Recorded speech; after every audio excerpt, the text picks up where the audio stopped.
For almost 70 years, the Queen has been the head of the most famous family in the world. But one day there will be a changing of the guard. Her son Prince Charles is waiting in the wings. He's certainly the best trained king we're ever going to have. He's been waiting and training for decades. Since birth, Prince Charles has been preparing for the ultimate role, and with that comes a pressure to choose the perfect bride. He couldn't really step out with a member of the opposite sex without the press immediately analysing everything about this person. When you marry into the royal family, you marry into pressure. Tonight, royal insiders share the secrets of Charles and Camilla's rise to the top. The ups, the downs, and the scandal. There was such public debate within the hierarchy of the church and the government about whether a divorced man could become king. Not only had a future king divorced, he then married his mistress. The secret love that rocked the royal family.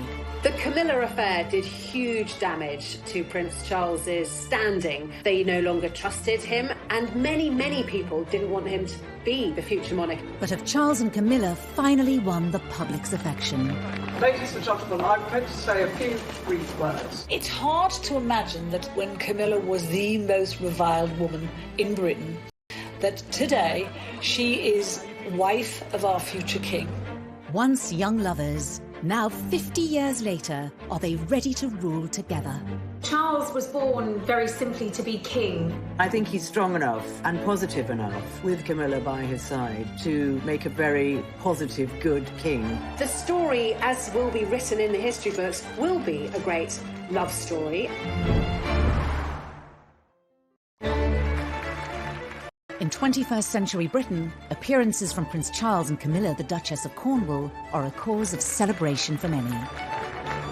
Charles, the longest-serving heir apparent in history, and Camilla, as his future princess consort, has an integral position in the royal family. Ministers, ladies and gentlemen, welcome to Clarence House, and thank you all very much for coming. But as the royal couple celebrate their 15th wedding anniversary, at the beginning of their relationship, this never seemed like a possibility. Since his birth in 1948, Charles has always been the king in waiting. This was just after World War II, and in terms of the stability of the country and the stability of the monarchy, the birth was seen as a major event. It was a moment for huge celebration because Charles was born very simply to be king. The eldest of 4 siblings, and with the future of the monarchy on his shoulders, Charles had to quickly learn the responsibilities of royal life. Charles didn't spend a lot of time with his mother in the early years. She went off on tour and left the children at home with nannies and governesses. He really wanted to do well at everything, didn't want to put a foot wrong. And I think that must have been really challenging. There's little doubt that his early years and his years at school was a very difficult time for him. He also found that he was a centre of so much attention that made him realise that in his particular position there would always be fascination in everything he did. As the future king grew older, questions began to be asked of who would one day be his queen. There was acute interest in his private life from the start, really. And of course, that forensic press scrutiny was something that continued through the years. Any woman that happened to be on his arm was already listed as the future wife and a future queen. It does bring a lot of pressure. He was a fit guy, you know, he was very intelligent, the girls seemed to like him, but he was in a way weighed down by all of these worries of expectations of what was expected not only of him as heir to the throne, but of his future bride. In the early 70s, Charles would make an introduction that would change the course of royal history. Camilla came from a very high society background. She had aristocratic links back through her family, and she had a very kind of privileged high society upbringing. Camilla was engaged to Andrew Parker Bowles. They were going to get married, and then it didn't happen. It was a sort of on-off relationship, and while it was off, Camilla sort of befriended Charles. They clicked immediately. There was a chemistry between the two of them, and really, I think probably Charles fell in love with Camilla from the moment that he met her. In many ways, she did tick the right boxes for a future consort for the Prince of Wales. But did those close to the future king approve? It's fair to say that the senior royals, and certainly the important figures in Charles's life, his mother, his father, and the Queen Mother, who Charles was incredibly close to, he always turned to for advice and would certainly have wanted the seal of approval from. They certainly didn't think that she was suitable future royal bride material. She had a past, and she romanced Andrew Parker Bowles. Parker Bowles had also gone out with Princess Anne. The heir to the throne nearly always was encouraged to go for a wife who was whiter than white, and it was viewed very much that Camilla did have too much of a colourful past. And as for Camilla, his royal duties took him away from her and overseas. Charles was in his 20s. He was having to do military service because he's one day going to be commander-in-chief. He then joined the Navy to follow his father, his grandfather, and his two great-grandfathers. And it was very important to him to fulfill that role because that's what's expected of him. With Charles away leading the military life expected of a future king, Camilla moved on. Like a lot of young ladies, they don't like their men disappearing out of their lives. He did disappear out of her life and she married Andrew Parker Bowles. One can only imagine that Charles must have felt pretty crushed by this news. He'd gone away to serve, hoping that Camilla would wait for him. Certainly he thought that the relationship had legs, even if his family didn't. By marrying Andrew Parker Bowles, Camilla was ruling herself out of ever having a royal future. If she'd even entertained the thought of being queen, she would have thought, well, that's it, I'm waving goodbye to that. Because at that point, of course, in the 1970s, there was no way that a divorcee could ever marry a member of the royal family, let alone the heir to the throne. She remained great friends with Prince Charles. Prince Charles was always around at their house. You know, he's a godfather to their first child. He was almost one of the family. By the late 70s, eligible bachelor Charles was approaching 30 years old and still without a future queen by his side. He's getting on a bit, isn't it? About time we got married. The media scrutiny grew. He was seen very much as the action man, and a lot of glamorous women sort of came and went. And, you know, the tabloids began to catch on to the fact that this was a bit of a good story. He couldn't really step out with a member of the opposite sex without the press immediately analysing everything about this person. Even though he was very much sought after, that in terms of his connection, in terms of that love, his relationship with Camilla never left him. One of the women Charles dated was Lady Sarah Spencer. An aristocratic family with earls and dukes dating over 500 years and links to Winston Churchill, the Spencer name was an ideal match for a royal prince. Although the relationship with Sarah didn't last, it resulted in Charles meeting her younger sister, Diana. Shortly after the funeral of Lord Mountbatten had been assassinated, Charles had been very, very upset. And Diana said to Charles, I saw you at that funeral and you looked so terribly sad. And he was very touched by this. And there was beautiful young girls showing him attention. And clearly he felt a lot of responsibility too, to fulfill what was necessary as the heir to the throne and get married. Where Camilla had been deemed unsuitable as a future queen, Diana was the proposed at Windsor Castle. He was given more as an ultimatum by his father to either marry Diana or let her go. Diana ticked all the boxes. She didn't have any baggage. She hadn't had any relationships really before meeting Prince Charles. He thought she was the kind of girl he could grow to love. Despite the shortness of their courtship, the palace, press and the public were enamoured by the royal couple. Why have you come here today? To try and get a glimpse of Diana and Charles. Why are you so pleased? Because I think she's just the right person for him. This was an extraordinarily quick whirlwind, but it's what the public wanted. Once they saw Diana, they wanted Diana to be Prince Charles's wife. They were about to marry the Prince of Wales, and one day you would, in all likelihood, be Queen. It's a tremendous change for someone, if I may say, of 19 to make all of a sudden, the transition. It is, but I've had a small run out to it all in the last 6 months. And next to Prince Charles and I can't go wrong. He's there with me. I'm amazed that she's been brave enough to take me on.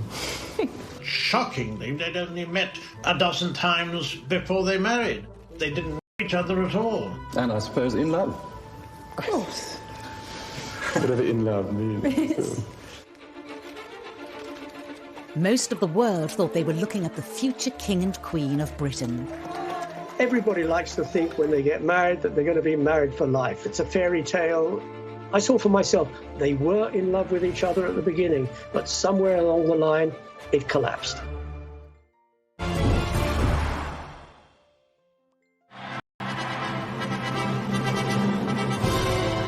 On a hot summer's day, with the eyes of the world upon them, Prince Charles married Lady Diana Spencer in July 1981.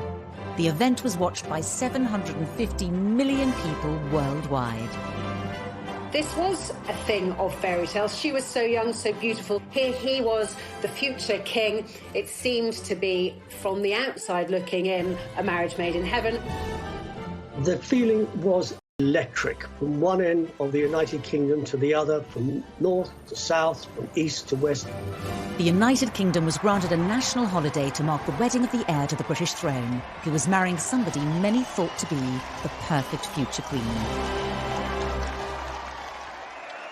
They bought the tea towels, they bought the mugs, they turned up outside St Paul's Cathedral, they lined the streets of the Mall, they gathered outside that famous balcony to watch that iconic royal kiss.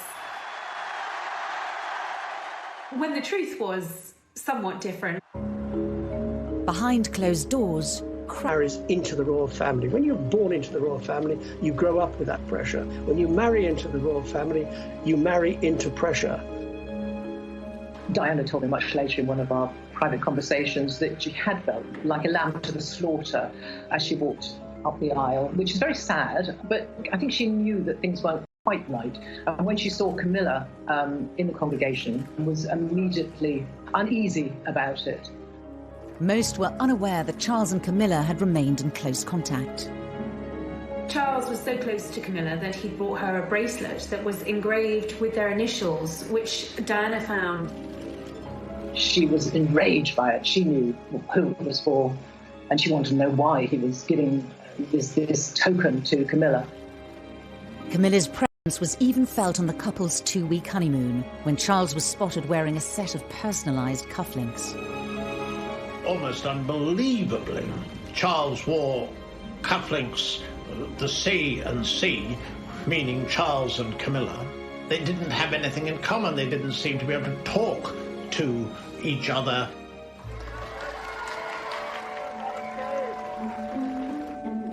Despite whispers in the press of a rift between the royal couple, within 3 years, Charles and Diana had welcomed 2 sons, William and Harry, into the world. Royal insiders pinpoint this as the moment that Charles and Diana's relationship was starting to break down. Charles wasn't the fully hands-on dad that she would have expected, and I suppose that created a distance between the two. She strongly suspected that Charles was still in love with Camilla and hadn't let go of her. Diana felt cut off, she felt isolated, she felt betrayed. Royal tours gave the press a first-hand look at the cracks in the marriage. Diana had asked Charles to come with her to the Taj Mahal, the Temple of Love. And he'd refused. And she was really hurt by that. So she made a point of going on her own. A tour of South Korea in 1992 would prove to be their last overseas engagement as a royal couple. All attention from the British press was focused on any mutual signs of affection being shown between the prince and the princess. They went separately and they left separately, and I think the press really jumped on that and they realised that this was going seriously wrong. But nobody apart from Diana and her intimate circle knew about Camilla at that time. That didn't come until later. Shortly after their return from South Korea, in the year that the Queen dubbed an annus horribilis, Charles and Diana's separation was formally announced by Prime Minister John Major in the House of Commons. To separate. The Queen and the Duke of Edinburgh, though saddened, understand and sympathise with the difficulties that have led to this decision.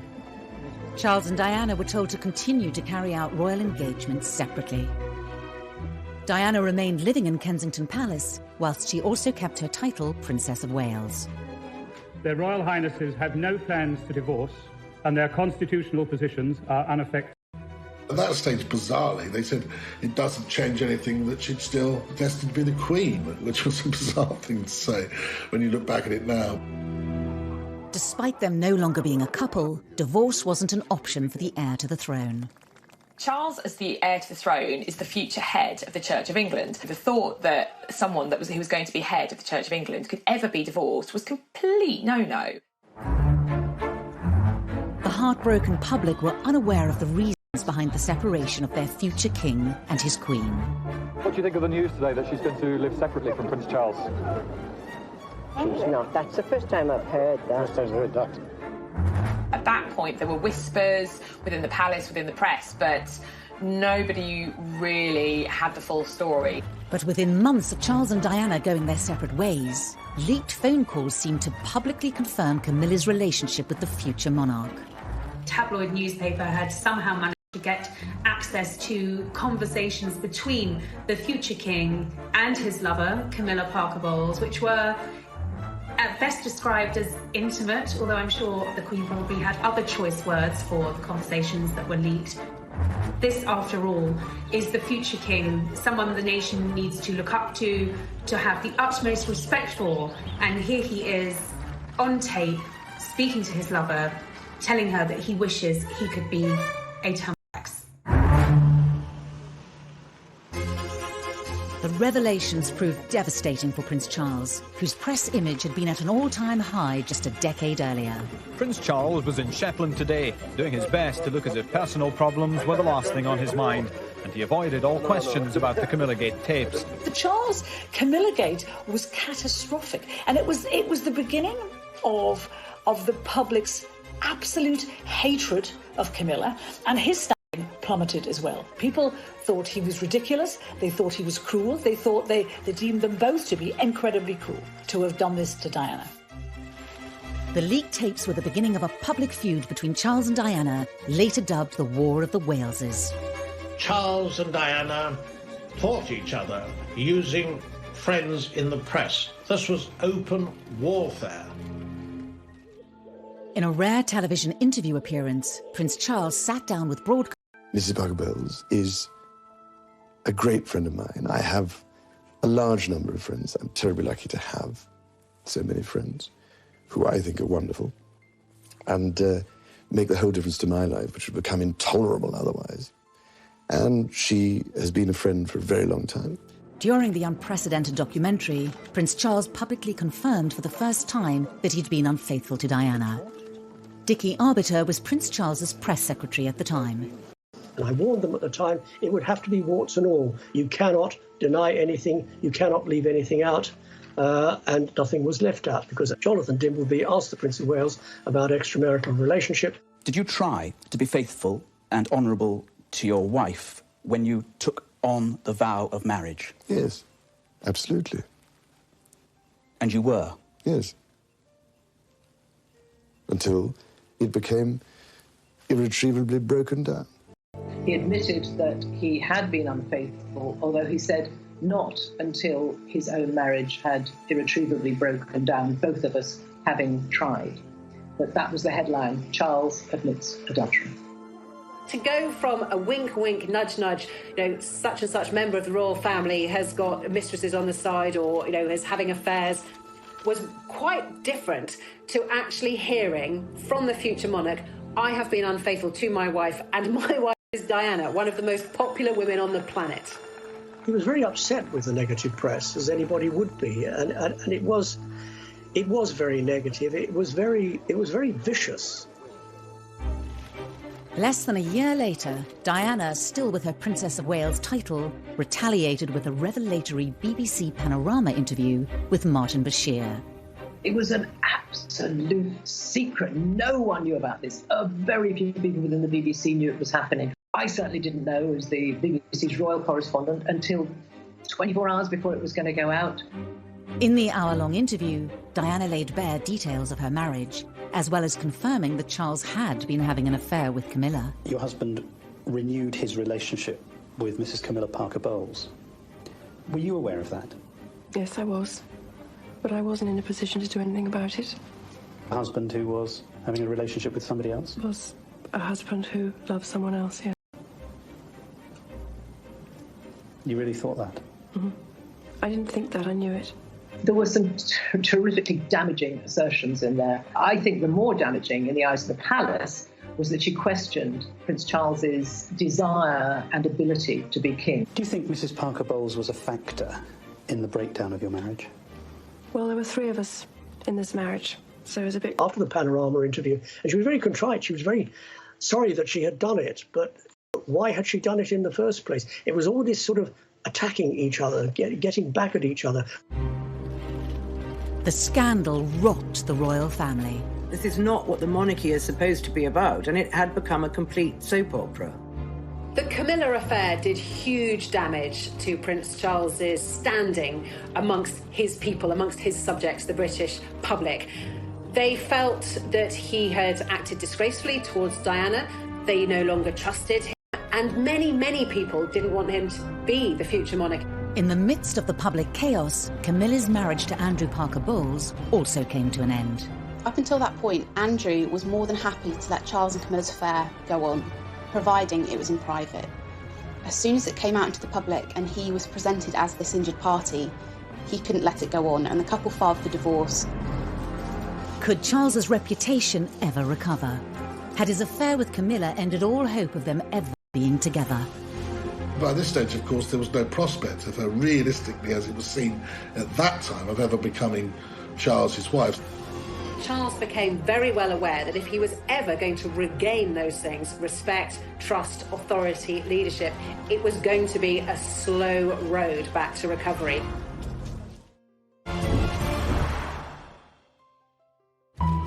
Charles and Camilla's affair had been explosive for the monarchy. Prince Charles was in Shetland today, and he avoided all questions about the Camillagate tapes. The popularity of the future king was at an all-time low with the public, as was Camilla's. So at this point in the kind of mid-90s, Camilla her reputation was absolutely traduced. She was a marriage wrecker, she was a temptress, she looked like a horse. People would spit at her in the streets. Her public reputation that she was a complete evil witch, and she had seduced Prince Charles from his gorgeous wife. She was, I think it's fair to say, the most hated woman in Britain at one point. Charles's relationship with Diana had also sunk to a new low. Things just got so toxic, and they really were toxic between Charles and Diana. They couldn't even be in the same room as each other. And I think it was having a really bad effect on William and Harry. The marriage problems of Charles and Diana have cast a shadow over the royal family. Now the Queen has decided to bring the whole issue to a head by advising them to divorce. There's no doubt at all that as Supreme Governor of the Church of England, the Queen certainly did not welcome the prospect of divorce. But since there was such enmity between the couple, there was absolutely no choice. HRH the Prince of Wales versus HRH the Princess of Wales. This was unprecedented. Of course, Charles, as a future king, is going to be the head of the Church of England. The Church of England does not condone divorce, so this was damaging for the royal family. With all these revelations, with all the press speculation and coverage of a bitter divorce between the couple, no one would ever think of Prince Charles as the next king. He was widely considered unfit to be the next monarch of Great Britain. Charles's position as the future king looked precarious, and his relationship with Camilla was damaging his standing within his own family. He had been so determined to stay by Camilla, to keep her in his life, that he'd alienated not just the public, but many members of his own family too. The Queen did not want the pair of them to be together. She had said time and time again she wanted the relationship to be over. During this difficult time, there was only one person he could turn to and truly confide in. While Camilla was absolutely reviled in England, hated by a lot of people, to Charles, she was his absolute pillar of strength. You know, she was his rock, and really, she was everything to him. Charles was determined to continue his relationship with Camilla and one day make her his future queen. Anyone close to the Prince of Wales, and that included his mother, knew that when it came to Camilla, she was non-negotiable, and Charles made that very clear from the outset. He hadn't gone through everything he'd been through, the public humiliation, the admitting of adultery, not to be with Camilla at the very end of it all. When Camilla was divorced and Charles was divorced, it kind of opened up the possibility of the two of them getting together, but both of them being very sensible people and grown up, realised that this would not be a walk in the park. They would have to do it very gently to ease Camilla into society. If Charles was to keep his throne and one day end up with the woman he loved, he would have to improve his public image and regain their respect. Charles went into damage limitation and firefighting on a level that, frankly, the palace were probably not equipped to do. Charles employed Mark Bolland, a very seasoned and experienced PR professional, to rehabilitate his and Camilla's image. One of the ways he did that was he absolutely befriended all the newspaper editors, he befriended all the newspaper owners, and he gave those editors stories, favourable stories about Charles, about Camilla. And he would feed us little bits of information. He would tell us what Camilla was up to, what Charles was up to, what his feelings were about Camilla. Then Prince Charles and his sons, on their first day together on holiday, appeared, having deliberately and most unusually encouraged the press and television coverage. He was beginning to lay the groundwork for the woman who he wanted to one day be his queen.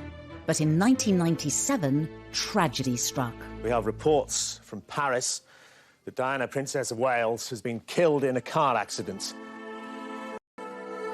I think that Charles was devastated when Diana died. I think he was racked with guilt. I think also he wanted, as the Queen did, to protect William and Harry. But the monarchy tends to work using precedent. There was absolutely no precedent for the outpouring of grief, which was completely unique when Diana died.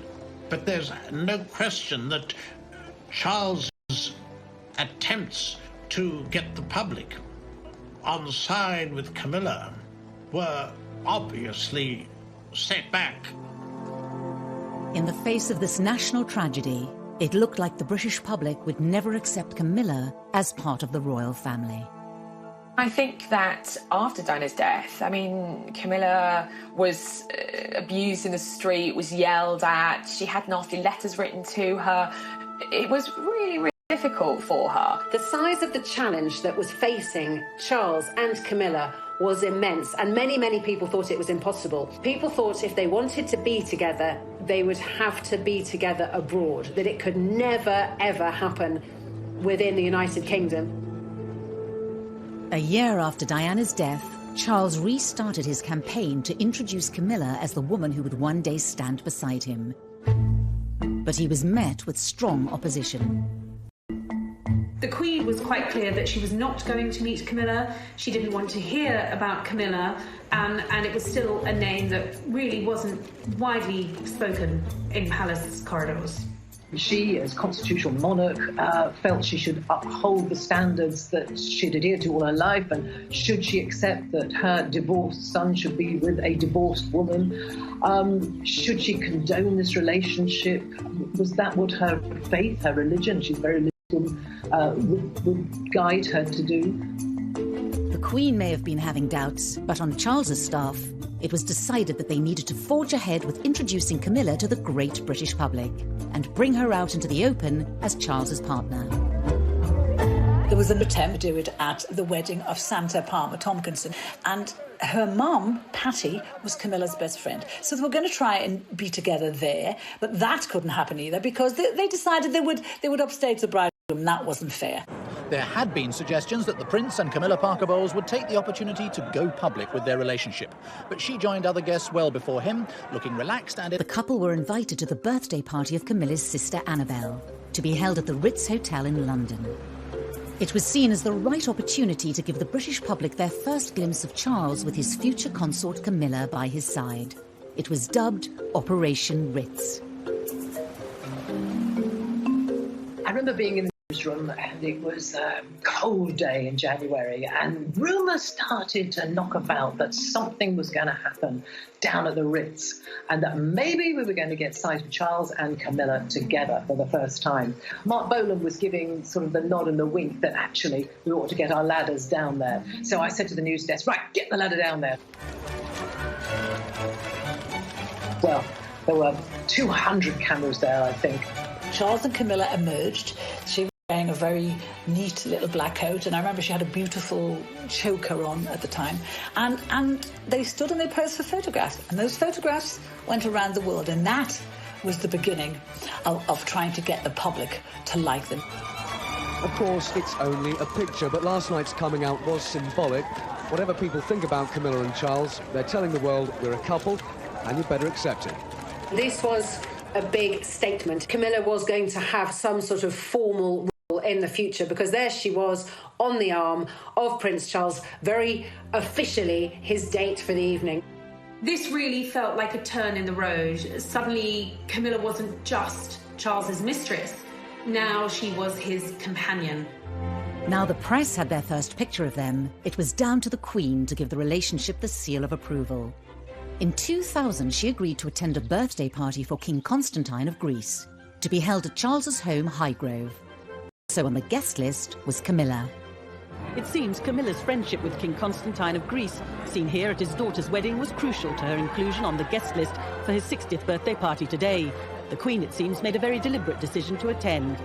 As the press officers in the royal family are very frequently reminding me that, Emily, private things remain private. Sometimes private things do not remain private when they want to send a message. And at that particular point, they wanted to show, or at least Charles wanted to show, Camilla had got the ultimate seal of approval from his mother, the head of state, the Queen. The Queen knew that if she met Camilla in a formal or semi-formal capacity, it would be a really, really big deal. Buckingham Palace are playing down the importance of today's meeting, but for Charles and Camilla, it is a milestone. The heir to the throne's long-term companion, now accepted in royal circles. The Queen, of course, would have preferred Charles not to have divorced. She would have preferred him not to have admitted adultery or not to have committed adultery. But she is quite a wasn't going to go anywhere. And I think the Queen then thought, well, we might as well get on with this, and she might as well be welcomed into the family. The meeting with the Queen was absolutely fundamental in the turning point of the public accepting Camilla, because the feeling was, certainly among Charles and his advisors, that if the Queen could accept Camilla and could welcome her into the family, then the public could welcome Camilla too. And that really paved the way for a change in attitude among the public. By the end of the millennium, Charles's popularity had bounced back. But there was still a long way to go for Camilla to be accepted as Charles's future queen.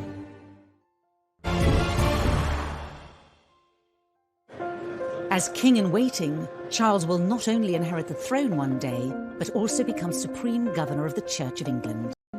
This posed a problem for Charles and Camilla's relationship. By now, they were officially living with each other at Clarence House and Highgrove. But was Camilla's status as common-law wife appropriate for a future king and head of the church? Marriage would make the relationship far more appropriate. I think there was pressure from the outside that really he had to make this official. As his position, he's going to be head of the Church of England, defender of all faiths as he wants it to be when he becomes king. And frankly, I think from his kind of professional point of view as future king, I think it needed to happen. But there was a problem. The Church of England did not approve of divorcees remarrying. The Prince of Wales started to persuade very senior figures, people like the Archbishop of Canterbury, George Carey, that there was a reason for him to be married. Why should the heir to the throne, who would one day be the king, the defender of the faith, why should he be forced to be in the situation where he can't marry the woman he loves? Why is it better for them to be partners? And so I think people gradually came round to the feeling that it was just the right thing to do. Possibly one of the last to be persuaded was Her Majesty the Queen, a very high church believer in the marital state. But once the church was on side, I think there was no real reason to block it anymore. They've waited long enough, but tonight they emerged as a couple soon to be wed. In February 2005, 56-year-old Charles and 58-year-old Camilla announced their engagement. How are you feeling, ma'am? All right. Just all right? I'm just coming down to work. Did you get down on one knee to propose? The future bride wore a ring that belonged to Charles's beloved grandmother, the Queen Mother. I think Charles had always wanted to make Camilla his bride, his wife. I think he felt that she had She'd endured a lot of real to make her his wife, his bride. This was the first time in history that an heir to the throne would marry a divorcee. The Church of England might have backed the union, but this wedding would have to be very different to all previous royal weddings. Charles and Camilla would need to have a much lower-key ceremony. Having been divorced already, both Charles and Camilla would have found it difficult to marry within the church. So instead, they had a civil service at the Windsor Guildhall.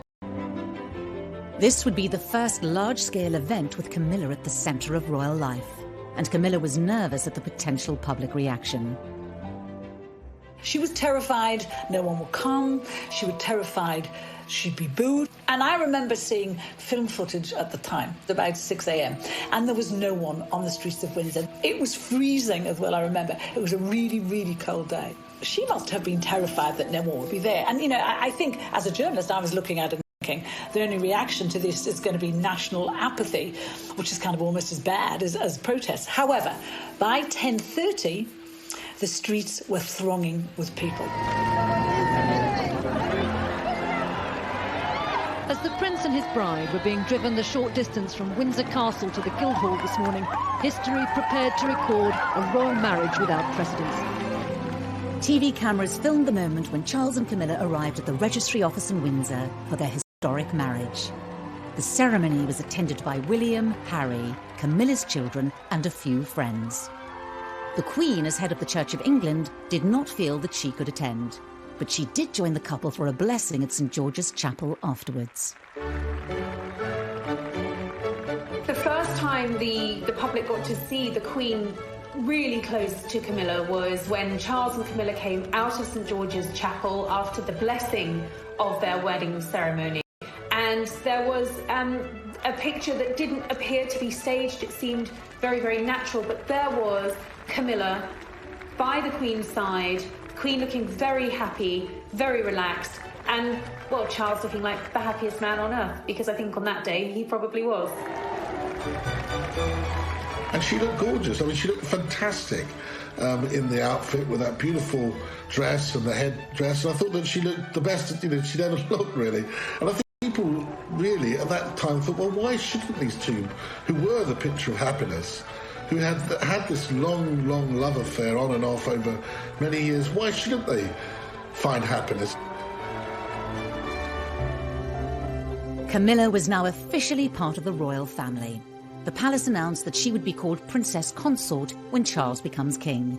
The Queen also gave her a title of Duchess of Cornwall, which is actually her secondary title. Legally, she is Princess of Wales. But Camilla knew how fond of Diana the public had been. It wasn't going to wash with them that she would be the next Princess of Wales. I remember when they got married, it was 8 years after the death of Diana, Princess of Wales, and feelings and memories were still running high. So she's used the other title, Duchess of Cornwall. She's quite comfortable with it. Titles do not matter to Camilla. She doesn't really care one iota what she's called, as long as she's not called anything rude. The wedding drew a line under Charles and Camilla's past once and for all, and allowed the world to look to the future of the monarchy. For all the spin doctors and PR that had gone on for years behind the scenes, the thing that really transformed Camilla's public image was the royal wedding, because that was her becoming a member of the royal family. And therefore, she was no longer an outsider. She was the Duchess of Cornwall. She is a future queen. So the marriage changed everything. Who would have thought that 10 years before, the woman who had been vilified by the British press, Camilla Parker Bowles, was a potential future Queen Consort? Now that Camilla was officially part of the royal family, the British public could see what sort of future consort she would be. Of course, once she had married into the royal family, she became Charles's consort. She was there with him on royal engagements. She accompanied him on some royal tours, and actually Camilla proved to be incredibly popular. She did her own PR. She didn't need a spin doctor. She did what she does best. She engages with people. She has a good relationship with the press pack. She doesn't upstage the Prince of Wales in any way. They are a great team. We have to remember that she didn't have a job. She left school with 1 O-level and she didn't have a career. She wasn't a career woman. And at the age of about 60, she had to learn how to work very hard, because Prince Charles does about 502 engagements a year. He keeps going all the time. He works every day, including Christmas and Easter. As Charles's future consort, she has also thought very hard about the charities that she supports. All senior members of the royal family have their favourite charities, the charities they support, the issues that they're most passionate about. In Camilla's case, it was very difficult for her because so many causes that we understand she actually did care about were associated with Diana. And she had to be so careful not to tread on Diana's image and Diana's favourite subjects or favourite charities, because, of course, it would look like she was trying to walk in. She's very committed to quite a number of charities. One of them, the Osteoporosis Society, because her mother died of osteoporosis. Another is learning, book reading, education, and abuse against women. She's very committed to that as well. Now, the purpose of asking you all here today is to try and form a united front to help victims of rape and sexual abuse. I think Camilla is clearly very passionate about the domestic abuse agenda and about making sure that what influence she has, that she has this platform given to her as a senior member of the royal family, that she's not going to waste it and she's not going to throw it away. And I think a lot of people will admire her for that. As the wife of the heir to the throne, Camilla's image has radically changed. We saw a bit of a makeover ahead of the royal wedding. She lightened her hair, she clearly had a lot of work done on her skin. She was radiant, she stopped smoking, and all of these things to please Charles. And her sense of style changed too. Now we were seeing her in far more regal attire, experimenting with beautiful dress codes. She's a great lover of hats. She really wears hats well. We saw her coming out in jewellery from the royal collection. So really emerging as a royal. As Duchess of Cornwall, she suddenly began to scrub up pretty well. And she wore some beautiful clothes. And she's adopted a style which she wears quite pale clothes, which suits her as she grows older. And she's very smart.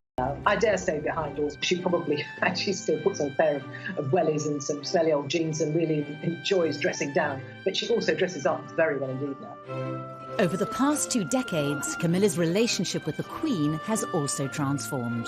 Of course, it was a slow burn, and I think that they obviously had to build their relationship. They had to develop that. They have a shared love of horses. They're both outdoorsy. They're both country ladies. It's interesting that when you see Camilla with the royal family, she seems very much at the heart of it. When you see her with the Queen, and they're always giggling, the pair of them, they seem to have a lot in common. And it's just interesting how we've gone from the Queen not wanting her, even as back as 1970, she didn't want her because she was a bit of a gal. And it's precisely because of that now, because she's a bit of a gal, because she's good fun, that the Queen wants her around. At the Queen's Diamond Jubilee, the country celebrated 60 years of the Queen's reign. But it was also an opportunity to clearly show where Camilla was in the royal family's pecking order. When the Queen decided to put Kaying, this is Charles's wife, she will one day take my place, and she is the future of the British royal family. And that marked such a turning point from the woman who'd had bread rolls pelted at her in the supermarket as the wicked mistress of the heir to the throne. Of course, it's a terrible cliche to say that a picture paints 1,000 words, but that image tells you that Camilla has come in from the cold. That was a very, very big moment for Camilla.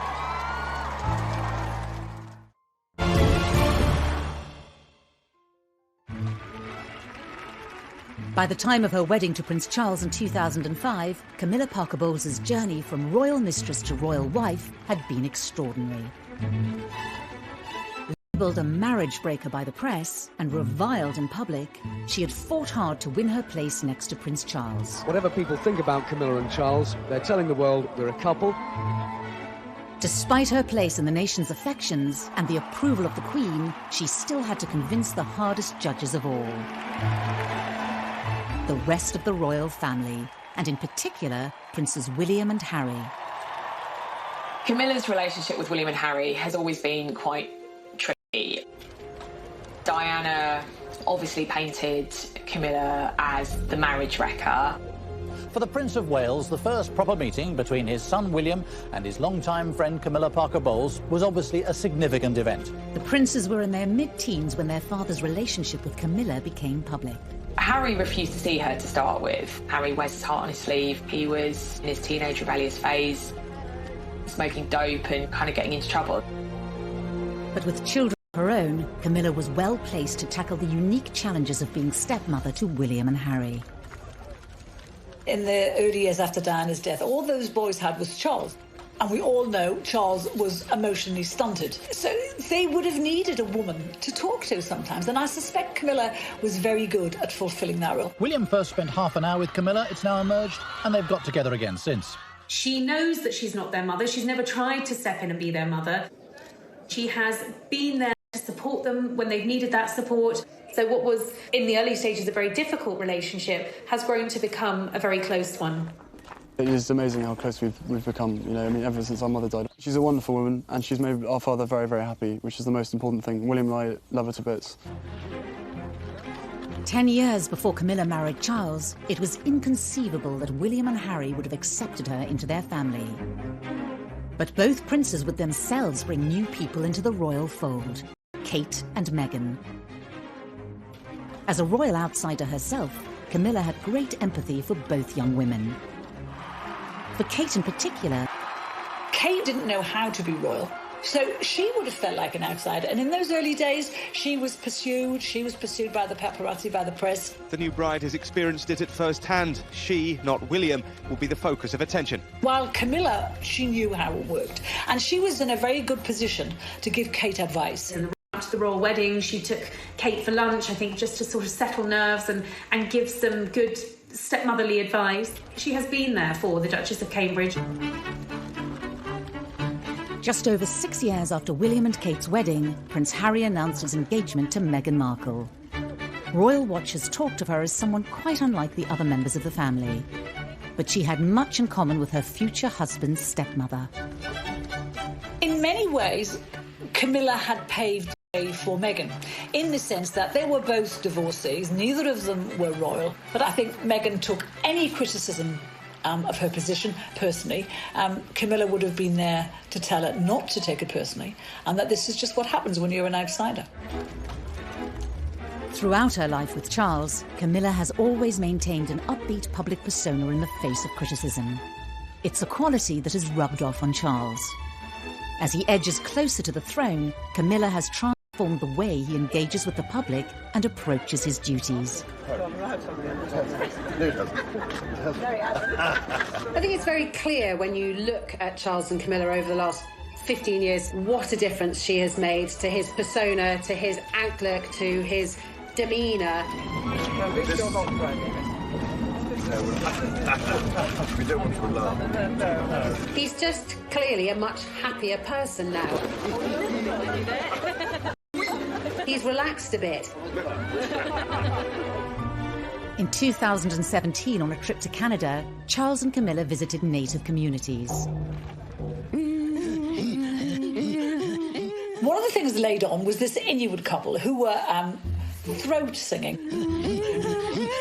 And it sounded very much like two people having sex.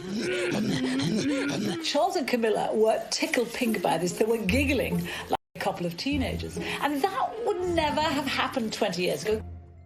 Charles was a very serious, not a very humorous man. She lights up his life. She understands his moods. She understands how to get him out of those moods. She knows what makes him laugh. He loved that she was fun. Camilla has played a large part in softening Charles's public image during his long march to the throne. The awkward young man who blushed before the cameras. How you feel today, both of you? A confident public figure through the influence of his second wife. I think that Prince Charles would say that Camilla had been the making of him. I think she would be very modest about it and say absolutely not at all. But there may be one area of Charles's public activity which Camilla is powerless to change. His now infamous so-called political meddling. The results of human activity warm even this remote ocean. He has been outspoken on many issues in the past, and some of which have landed him in hot water. In 1984, at a prize-giving dinner for the Royal Institute of British Architects, Charles denounced a proposed extension to the National Gallery. What is proposed seems to me like a monstrous carbuncle on the face of a much loved and elegant phrase.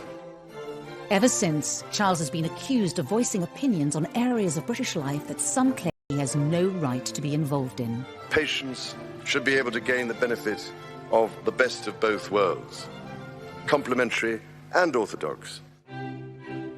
In 2015, The Guardian newspaper revealed letters written by Charles to cabinet members over policy issues close to his heart. We know he cares about the environment and architecture, genetic engineering, all these things that mean a lot to him. And he's not afraid of controversy. The environment is full of uncertainty. We have made it into a rubbish dump. But he's writing the sort of letters with questions that you and I might ask. We won't get the answer, but he'll get the answer. As Prince of Wales, Charles's outspokenness has been tolerated. But when he takes the throne as Charles III, will it continue? The monarch is not supposed to get involved with politics. It will be interesting to see how Charles handles this, because he's not used to taking a step back. I think we will see him being proactive and possibly even political, with a small p. But I think it does give us an indication that Charles is going to be a hands-on king. But, you know, the monarchy changes all the time. Maybe he will be allowed to do that if he ever gets to be king. As Charles stands poised to become king, Britain is braced for a different, more political kind of monarchy. But the question remains, when will he take the throne? And when his 71-year wait ends, will Camilla take the title of Queen?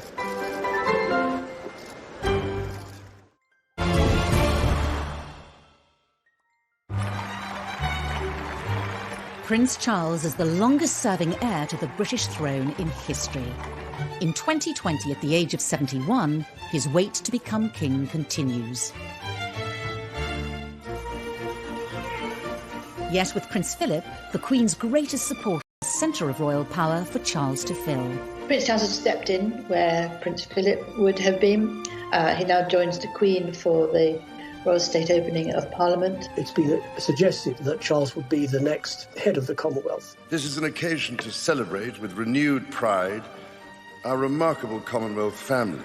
It makes sense because it provides the continuity and stability of this 53-nation club. He's been the official mourner-in-chief when it comes to attending state funerals. I think what we're seeing is a gradual handover of power. There is talk of him being more shadow king than Prince of Wales. After so long on the sidelines, Charles is now on the cusp of stepping onto the British throne, with Camilla firmly by his side. But what kind of leadership style will we see under Charles? I think he's strong enough and positive enough, with Camilla by his side, to make a very positive, good king for our times, whatever kind of times we have. Because of Brexit, because of divisions within the country, Prince Charles is going to have to heal a divided nation and try to make it a united nation. After contracting coronavirus in March 2020, Charles gave a message to the nation, offering solidarity with others affected by the greatest health crisis in a generation. It hinted at what we may see when, as king, he is called upon to speak in times of crisis. None of us can say when this will end, but end it will. Until it does, let us try and live with hope and, with faith in ourselves and each other, look forward to better times to come. Only 2 days after this message, Charles opened the fast-tracked Nightingale Hospital, specially built in London's XL Centre to cope with coronavirus patients. In this dark time, this place will be a shining light. Alongside the Queen's historic address to the nation during the pandemic, Charles's message demonstrated the power of the monarchy to unite in troubled times. As the Queen ages into her 90s, we may see Charles speaking directly to the nation more and more. It has led to speculation that she could hand the throne to him early, effectively abdicating. Abdication is still quite a dirty word in royal circles. I don't think she will contemplate abdication unless forced to do so by ill health. The Royal Navy's greatest battleship had been chosen for the voyage to the Cape. When the Queen famously made her address to the nation in South Africa in her 20s, she swore she would be Queen for the rest of her life. I declare before you all that my whole life, whether it belong of our great imperial family to which we all belong. The vows that she made on her 21st birthday to serve until she takes her last breath, I think those vows are as true to her now as they were then. The last time a monarch abdicated was in 1936, when Edward VIII stepped down so he could marry American socialite Wallis Simpson. As a divorcee, the morality of that era made her an unacceptable bride for the king. But 60 years later, Britain was more accommodating of Charles and Camilla, both divorced from previous marriages. Abdication may not be palatable to the palace or the public, but further back in royal history is an example of another way that power could be handed over to Charles. In 1811, as George III became incapacitated with mental illness, Parliament invoked the Regency Act, whereby his son could rule in his name as the Prince Regent. The Regency Act remains at the disposal of any reigning monarch. The Regency Act means that she still retains the title, but the next in line, i.e. Prince Charles, will do all the duties for her. I don't believe for a moment that there will be a Regency Act invoked unless there is a serious illness that prevents the Queen from carrying out her duties. There are no signs of that. However it may happen, the rule of Charles III edges ever closer, with Camilla destined to be by the king's side. 20 years ago, it was inconceivable that the British public would have tolerated her in this position. But today, it seems she will be welcomed warmly into the role. But will there be support for her taking the title of Queen, even though Clarence House stated she would be Princess Consort at the time of their engagement? I think after everything that she's been through, all the vile press that she had to put up with, the names, the backstabbing, I think he will want her to be Queen Camilla. There will be some sort of testing the water. There will be focus groups and polling being done to find out if that is acceptable to the British public. I mean, what's a rehabilitation? She was the most hated woman in Britain. She had, tempted him away from his perfect wife and children, and they were having this affair, and it caused this divorce and the scandal of the 90s. To then be crowned as Queen Camilla is absolutely extraordinary. Whether she is called Queen or not, Camilla will be the closest confidant and support for our next king. But who else will be included in Charles's monarchy? There have already been signs very clear for quite some years that he wants to streamline the monarchy, and he doesn't want too many members of the family to charge the British taxpayer more than they have to. Although might be a good thing for the taxpayer and a good thing for the way the royal family work, it's not such a good thing for the charities, because you can't stay involved with all these charities with so few people. With the high-profile departures of Harry and Meghan, followed by Prince Andrew's dramatic exit from official duties, Charles's push for a smaller monarchy is already becoming a reality. We are now at a point where we are almost on a skeletal royal family. It's gone beyond streamlined. We've got the Queen, we've got the Prince of Wales and the Duchess of Cornwall, we have the Cambridges, and of course, Princess Anne. Whatever form Charles's inner circle takes, Camilla will be beside him, as she has been for 20 years. Their journey as a couple together has not always been smooth. But it seems for now, destined for a happy ending. The story, as will be written in the history books, will be a great love story, and it will be not only a king in waiting who had to wait 50 years to get on the throne, but also a prince who had to wait decades and decades to get the woman he'd always been in love with by his side.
It was a very difficult time for him. He also found that he was a centre of so much attention that it made him realise that in his particular position there would always be fascination in everything he did. As the future king grew older, questions began to be asked of who would one day be his queen. There was acute interest in his private life from the start, really. And of course, that forensic press scrutiny was something that continued through the years. Any woman that happened to be on his arm was already listed as the future wife and a future queen. It does bring a lot of pressure. He was a fit guy, he was very intelligent. The girls seemed to like him, but he was in a way, weighed down by all of these worries of expectations of what was expected not only of him as heir to the throne, but of his future bride. In the early 70s, Charles would make an introduction that would change the course of royal history. Camilla came from a very high society background. She had aristocratic links back through her family, and she had a very kind of privileged high society upbringing. Camilla was engaged to Andrew Parker Bowles. They were going to get married, and then it didn't happen. It was a sort of on-off relationship, and while it was off, Camilla sort of befriended Charles. They clicked immediately. There was a chemistry between the two of them, and really, I think probably Charles fell in love with Camilla from the moment that he met her. In many ways, she did tick the right boxes for a future consort for the Prince of Wales. But did those close to the future king approve? It's fair to say that the senior royals, and certainly the important figures in Charles's life, his mother, his father, and the Queen Mother, who Charles was incredibly close to, he always turned to for advice and would certainly have wanted the seal of approval from. They certainly didn't think that she was suitable future royal bride material.